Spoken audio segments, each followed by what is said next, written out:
Okay, just to make sure, do you see my screen now? Yes, yeah. And you see just a white image with polar bear, not the full PowerPoint program. Yeah, just see the one slide. Yeah, perfect. Then this is working for me so far. So welcome everyone. My name is Niklas, and I'm a field guide and polar quest specialist, working for the company for more than 10 years now. So it's not been a while. And that's actually standard for everyone at Polar Quest. Many actually work, some of us work more than 20 years with just Polar Quest. And we are a Swedish-based company established in '99, and one of the leading operators and pioneers when it comes to small ship expeditions in the Arctic. We have currently 4 vessels in the Arctic, and I will speak more about them later. And we have an international guest traveling us mainly from Europe and Nordic, but also from US, from Australia as well. So it's spread out a lot globally. And our main destination is Svalbard. 80% of all our travels to Svalbard, but we also have trips to Greenland, northern Norway, and Antarctica.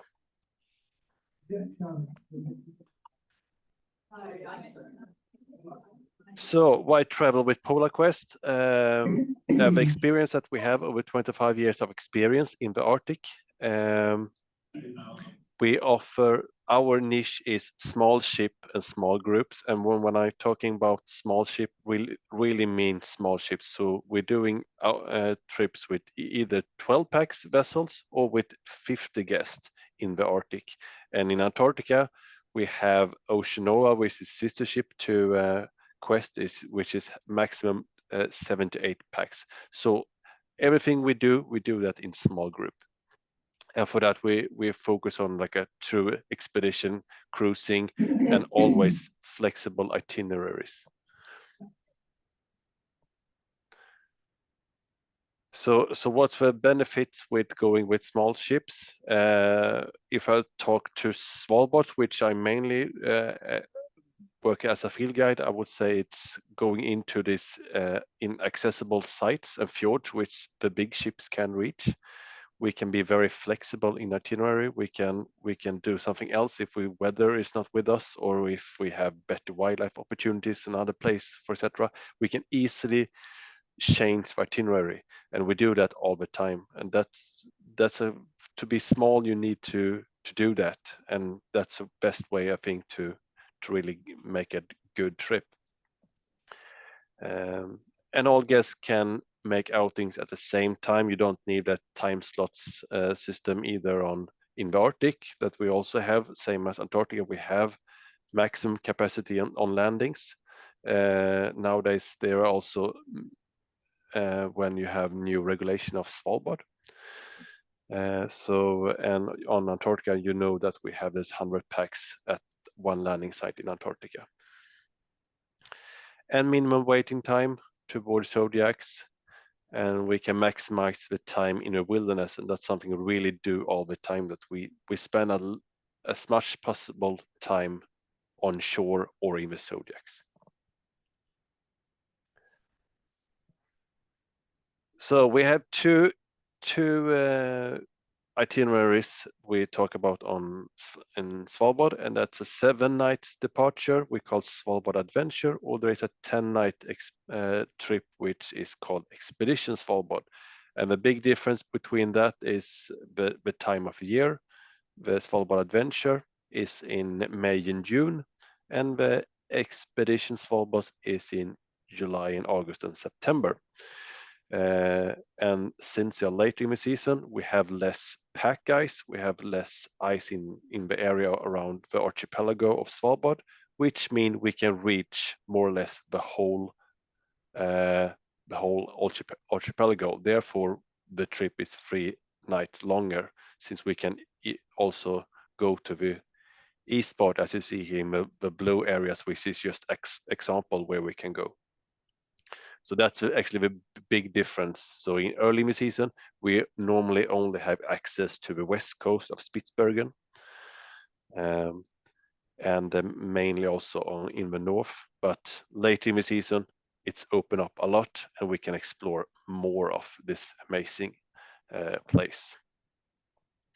All our trips have one pre-night in Longyearbyen as well. So that's good to know. And for those who want, we also have with Quest, the bigger vessel, we also have group flights that we offer as well. So if you want to have flights already from Oslo, that's also an option on going on the bigger ship. So what will the guest experience be on Svalbard? What do you want to explore if you're going to Svalbard? I think what's really a highlight with Svalbard itself is where it's positioning, and there's also so much remote wilderness. There are no settlements more than Longyearbyen. There is just pure nature. Everywhere you go, you have maybe just very, very minor, small evidence of humans. It's more or less only the nature itself. So it's pure wilderness. And it's very, very far north. We're talking about 80 degrees north that we're planning to go to. So that's mean that from April, late April to mid-August, we have a midnight sun in Svalbard because we are so far north. And then also we have a lot of iconic Arctic wilderness. You don't have, as if you compare with Greenland, that you have a lot of hunting culture. You don't have that on Svalbard, which means you have there's a rich water surrounding the archipelago, and there is no hunting, so there are plenty of mammals and birds in the area. So we have mammals and seals like walrus and bearded seals. You have the icon of Arctic, the polar bear, and then we have a lot of birds on bird cliffs with brownish guillemots. We have puffins, and where we have birds, we have foxes, and also we have the biggest mammals as well, whales, both big Berlin whales, such as blue and fin and humpback, but we also have tooth whales such as belugas. So it's a lot of wildlife, and actually when we tick off a box of most of them during a trip, such as walrus and polar bear and seals and foxes, that's usually what we see. So it's really good opportunity to see a lot of Arctic wilderness, wildlife. And then of course the landscapes itself. It's peaky mountains on Spitsbergen, hundreds of different glaciers with calving glaciers which create icebergs. Since they are so far north, this is also the best area in the world to actually experience the pack ice, the frozen ice mass of the Arctic. So I would say more or less the whole season we are very close to the pack ice edge, and we can actually go into the pack ice as well with our ice trenches ship. So that's also a really nice experience that we try to give to every passenger. And daily cruising and hikings, we don't only focus on the wildlife, we also try to stretch our legs as well, going for hikings, using the zodiacs a lot for cruising along the glacier, for example. So try to have a nice mix in the itinerary. And now for quick about our ships that we have. As I said, we have two, which is 12 packs on board, and one with 50. The one with 50 is MS Quest. She have 26 outside cabins. And another big benefit with her is the huge panorama lounge on the upper deck. which is actually seated for everyone. She has a bar, smaller library, and restaurant seating for everyone as well. And on board her, we have 5 guides and 5 zodiacs with what we're operating with.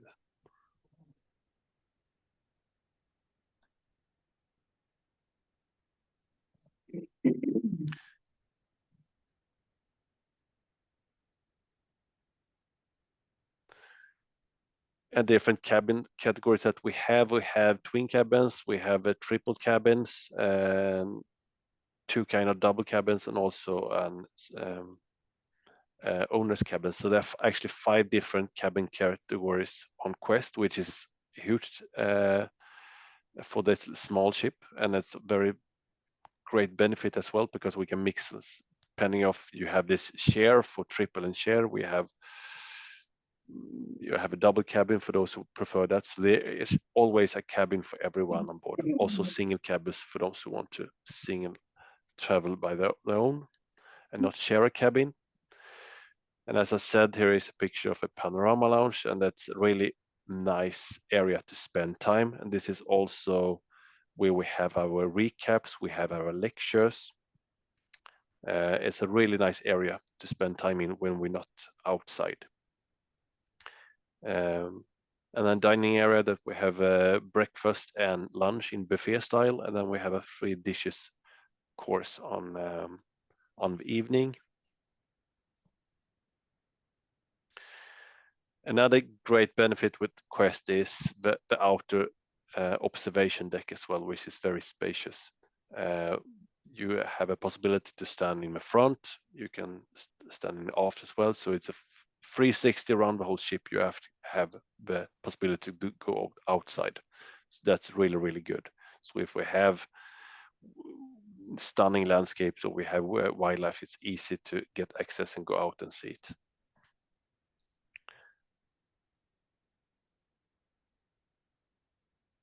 So yeah, really comfortable expedition ship, wonderful crew on board. I've been guiding aboard her a lot, and then the crew is just amazing. Here you also see we have always a barbecue on board during the trip. Since there is a spacious deck on board, it's easy to have a barbecue on the outside. And she also have a really nice gangway system, so it's very easy to embark and disembark the zodiacs, make it very easy and comfortable for everyone. And then we have our little gem Stockholm, which we have worked with for over 20 years in Svalbard. She's really one of the pioneers of ships up in the Arctic, and she have knowledge that no ship up there have, and that's the strength with her, that she's just so much knowledge in the crew on board and the captain and the chart that she has. She have chart of Svalbard that no one else have, and she can go to places that very few other ships actually can go. So that's one of the benefit with her. She's a classic expedition ship built in '53. So she's an old lady now, but very nice and beautiful in very nice condition.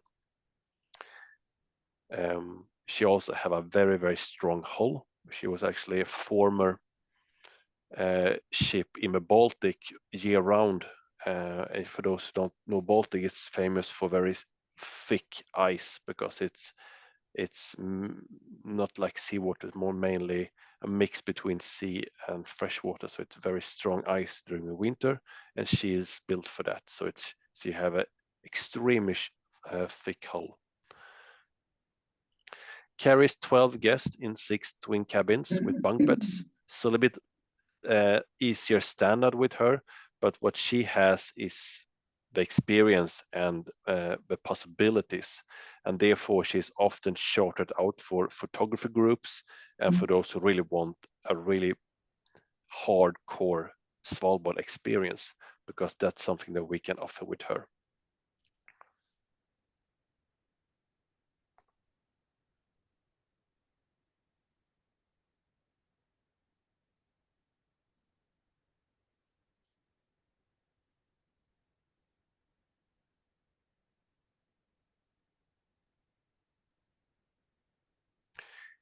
And a charming ship with a lot of classic interior. You have a lot of mahogany, you have wooden details, you have brass details. You have this really old stylish. She has also have something called a culture mark in Sweden, which also she's built in the 50s, and a lot of things is actually from the 50s as well. So you don't really can do what you want with her either. So she more like a culture remain, and we want to keep her that way as well, because it's an amazing atmosphere and on board her with this beautiful 50 style on board. And as I said, 6 cabins on board, everyone with bunk bed, so a bit more easier standard, but that's what you get when there's a small ship like this.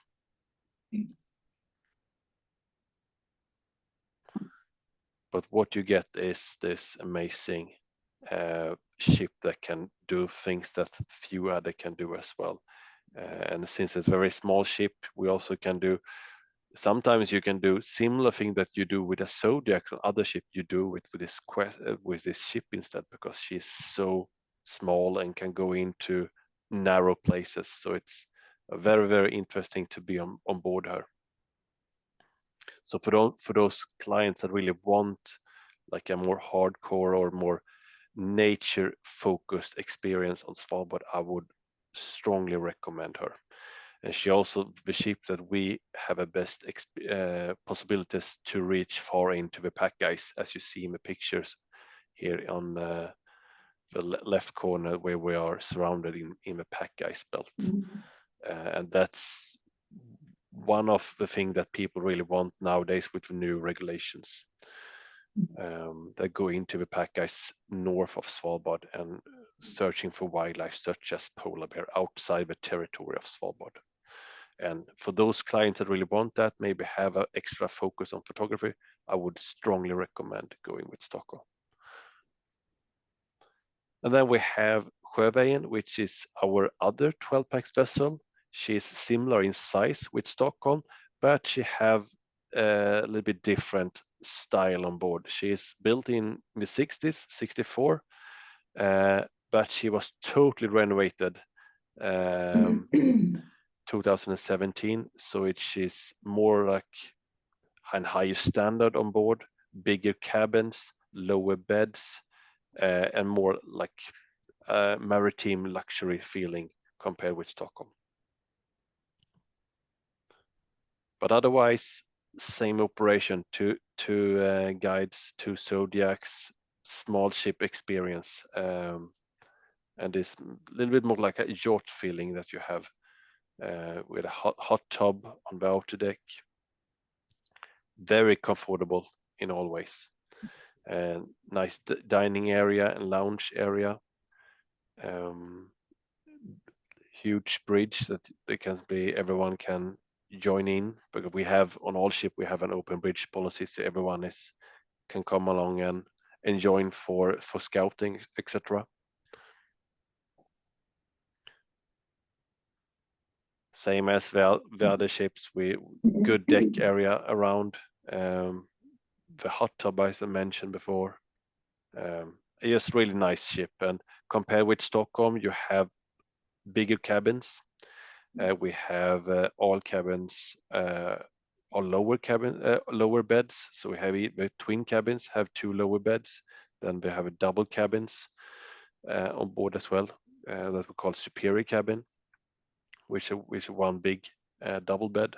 So a bit more cabin categories and larger cabins and higher standard in the cabins compared with Stockholm.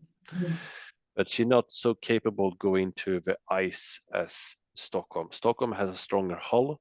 So for those who want focus maybe on photography and wildlife, I would still go for Stockholm. But for those who want a little bit more comfort, but still this 12-pax experience, I will go for Sjövägen.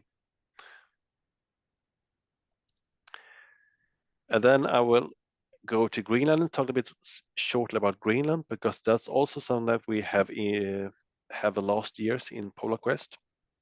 And we do Greenland with also a 12 packs vessel, which is very unique as well. Mainly you have bigger ships on Greenland, but we keep the 12 packs philosophy and work with a ship called MS Balto.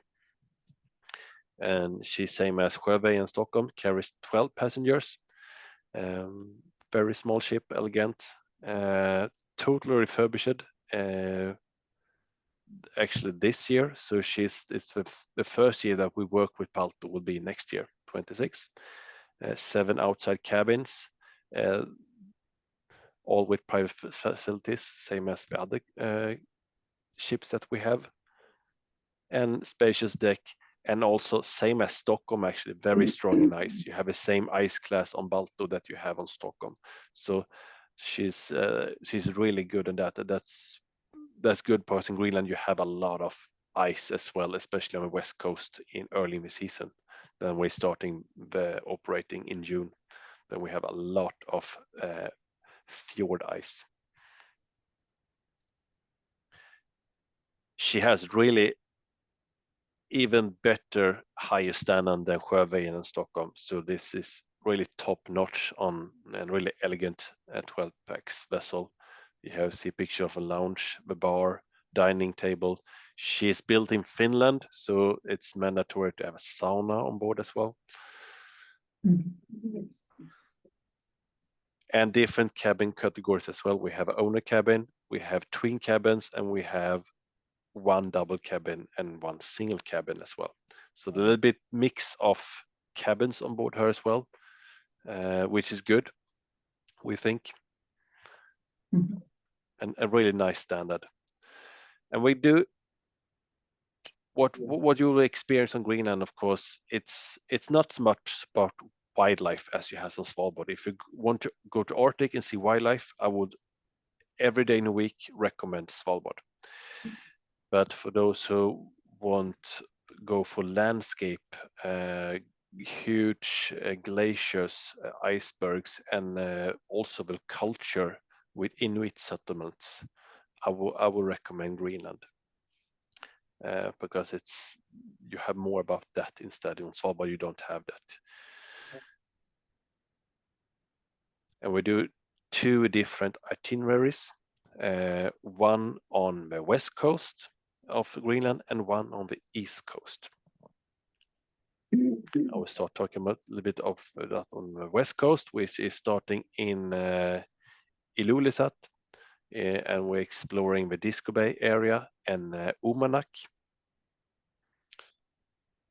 And what you can experience there is this is the town is Ilulissat. We have a famous disco island or Disco Bay as well, which is famous for the huge icebergs. We're planning to visit the Disco Island as well. Breathtaking fjords in the area, especially in Umanak, which is north of Ilulissat.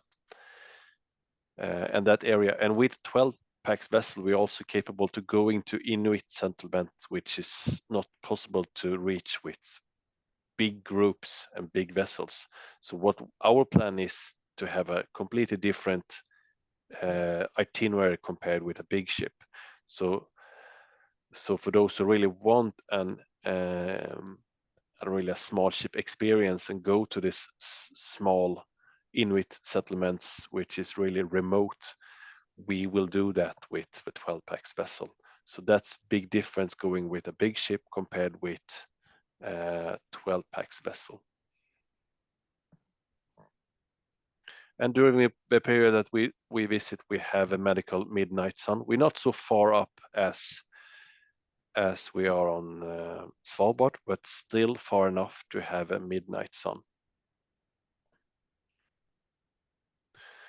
Then we have later in the season, August and September, we reposition the ship to the east Greenland, and we will focus on the area around Sermelik and the fjords in Sermelik. And this is an area which is quite unexplored. Most ships have before went up to Scoresbysund instead. But due to all the regulations in Scoresbysund, we have instead focused on this area, which is further south, but at least very, very beautiful, and you don't have these restrictions as you have on the fjords in the north. So which means that we can explore it in a better way. Therefore, and this is Semlik area is really, really beautiful, and we see actually more ship coming here and sneak on our itinerary because it's a really good one. And here you can see the position that we have in Semlik area. So that's we have a flight package from Iceland, a mandatory flight package from Iceland to Kulusuk that we fly into, and then we explore the Tasilak, which is Inuit settlement, and then we go out. The rest of the trip is more or less pure in the wilderness and exploring the fjords. It's superb for hiking and for exploration and looking on big icebergs. It's a really huge landscape. So if you think like icebergs are big in Svalbard, they are nothing compared with Greenland.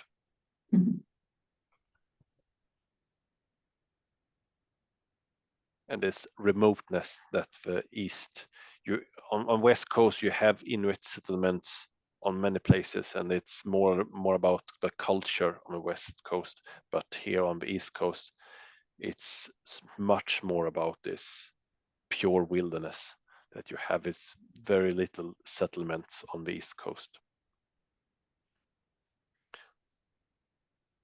So 10 days voyage, 7 nights on board, and then 2 nights in Iceland. And highlights will be the icebergs, some settlements, but also really nice for hiking.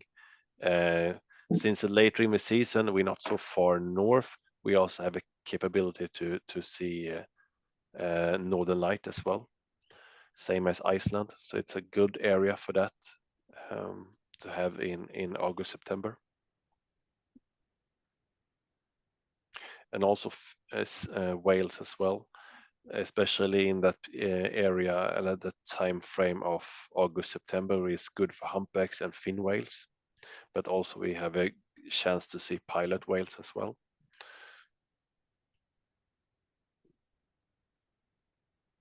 And that's our Arctic program that we have. It's really nice and focused mainly on the 12-pax vessels, which is our niche, but also we have Quest as well for those who want better comfort and prefer not too private group, which can be with a 12-pack. Some prefer to think that 50 packs is still very small number, which it is. And we also have every year we have one special departure on board Ocean Nova as well. We're chartering for one voyage, and Ocean Nova is actually the sister ship to Quest. So she's we know her. We actually have Ocean Nova on Svalbard as well in the previous years, so we know her very well. Therefore, we're using her in Antarctica as well.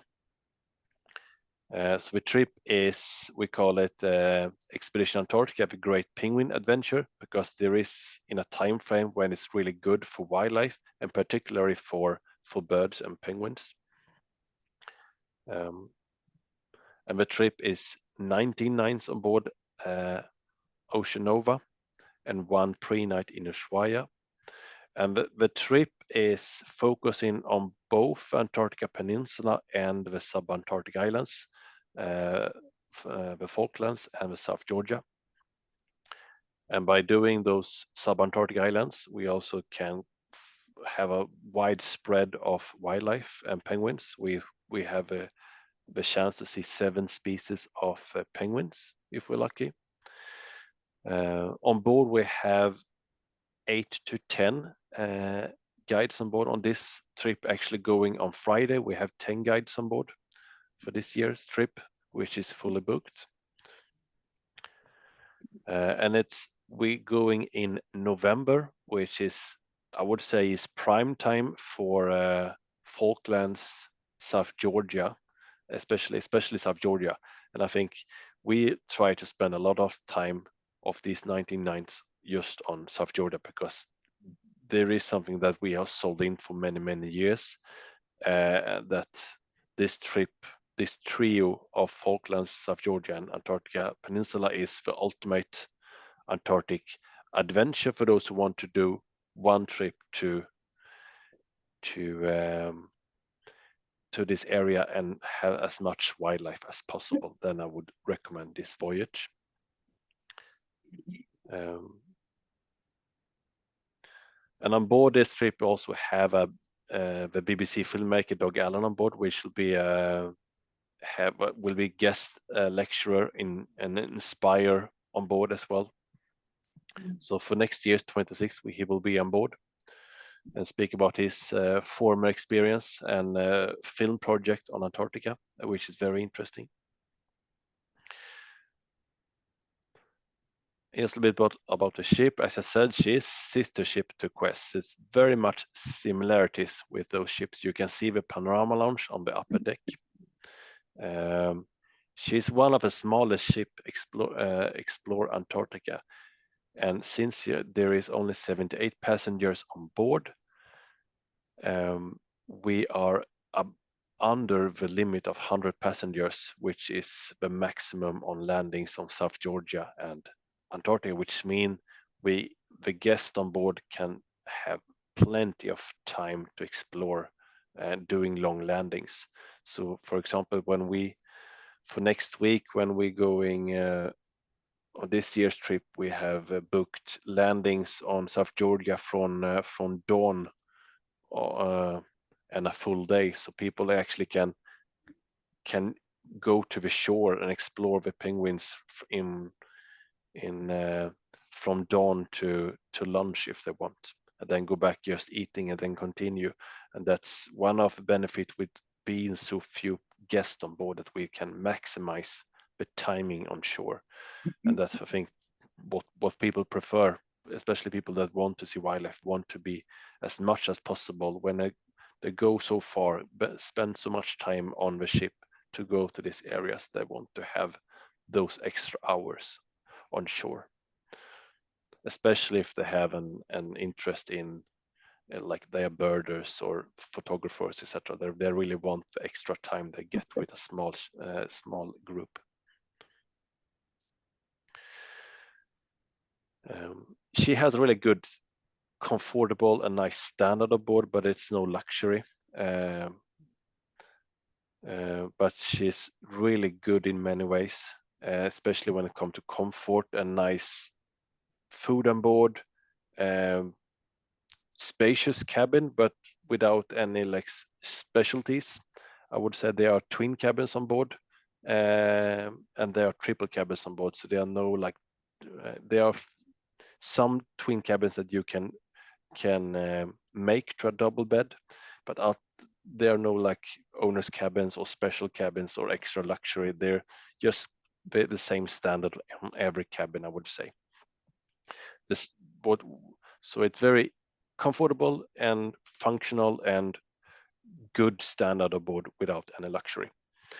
The luxury that we provide instead is, like I said, the time for excursions, to be out there, to really focus on a small group and really maximize every single landing.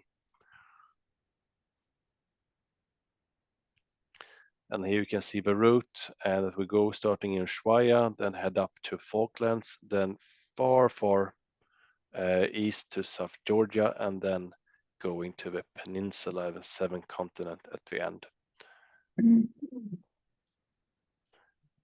So it's a focus on, and when we come to Falklands, they're just the start of a breeding season of the penguins and albatrosses. So it's a lot of albatrosses, such as black-browed albatrosses. There is rockhopper penguins, Gentoo, Magellanic penguins. So a lot of penguins, the first to see on the Falklands, and also endemic birds as well. for those really bird nerds that want to see them. And then go to like the wildlife heaven of South Georgia, with those hundreds of thousands of king penguins. This is also early November is also prime time for the elephant seals, which the bulls creating this big harem. So it's a lot of fights and action on the beaches as well. With same time as you have penguins all over the place as well. So it's a really nice combo, and that's why we go for a trip in November. And another benefit going with November is that you don't have so much fur seals, which is the other seal species that we have on South Georgia and Antarctica. And the problem with them, they are more aggressive to humans. So you don't want to be on those beaches later in the season when they're going into the territory, because they will actually attack humans. But you don't have that problem in November, but you have that in December and January. So that's also good to know. And then we go to a seventh continent, the Antarctic Peninsula, that we spend time as well, approximately 3 to 4 days, and exploring these amazing sceneries, looking for the last penguin species, and other wildlife such as leopard seal, weddell seal, as you see in the picture, orcas, a lot of whales, humpbacks is of course very often seen in Antarctica. So it's great contrast in the whole trip, and a lot of wildlife to see. The whole trip is itself very focused on wildlife. And the last trip I will in the portfolio of PolarQuest I will talk about is our trip to the northern Norway, that actually are going as we speak right now, which is Wales and Northern Lights in northern Norway. And that's a trip we have done for over 10 years now. And it's focusing on whale watching with orcas and humpbacks. They are coming into the fjords, following all the herring that coming in from the ocean into the fjords over winter, and the whales are joining in huge numbers. And it's a really amazing to see this. I actually spoken with the expedition leader earlier today, and they had one day that they have 300 orcas at one day, and maybe 50 humpbacks, and that's just extreme to see. And it's a short trip, only 5 nights on board MS Stockholm, and we're starting in a small city of Alta in northern Norway. And the trips are in late October, in November, which is the period that we have the herring coming in. So that's what the time frame we have for the herring. And when the herring is in the fjord, the whale is joining as well. So it's orcas and humpbacks, but we also can see sperm whale and pilot whale as well. But mainly there is orcas around. And of course, the northern light as well. This area around in the northern Norway is really a hotspot for northern lights. So it's, I would say, more or less there is northern lights in different levels or every night in this area, especially now in this dark period of November. So it's just a question about how strong it is, because you will always have, for example, a photographic northern lights you almost have every night, but of course see with your eyes can be more difficult. And again, a small 12-passenger ship is really comfortable to have, because we don't really need to spend all the time in Zodiacs all the time. Of course, we try to do that as well, but the platform MS Stockholm is also really good for for whale watching. You can spend hours outside. It is not so comfortable to be outside in this often quite windy conditions with the Zodiacs. So that's also benefit with going with a very small ship, that it actually can be a good platform to be on board instead of a bumpy Zodiac.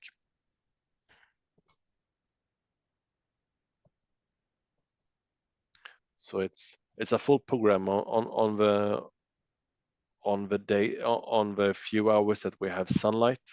Then we focus on the whales, and then when the darkness settle in, then we focus on to find a good spot for Northern Light.